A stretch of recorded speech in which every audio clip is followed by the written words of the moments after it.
this little time period of the 1400s to the 1700s, also known as the witch trials, is a darker spot on the history of abnormal psychology. Now, if for some reason you don't know the witch trials, there are plenty of books, plenty of movies, and plenty of things that represent grand examples of what the witch trials were.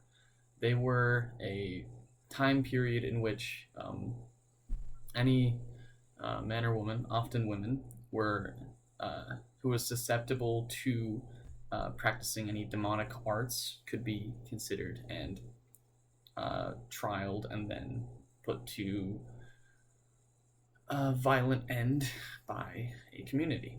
Now, there aren't many time periods. There's not many recorded events of the actual burning of witches, but there is a lot of harsh treatment for people who were thought to be witches and those that practiced the dark arts, such as sciences that were often frowned upon in the time period where the church was reigning supreme, and any conflicting views kind of caused a lot of problems there.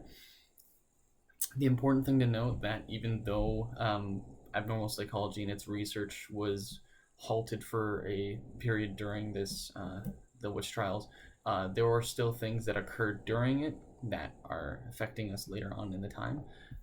As in, there's a lot of smaller, like little people making their ideas and being like, "Hey, what if they're not all wrong? What if they're not all? What if it's not that they're a witch, but what if they just have a problem and we can fix it?" And it's those people that have greatly helped with the progression of mental health these days. But yeah, that's not a very good time period.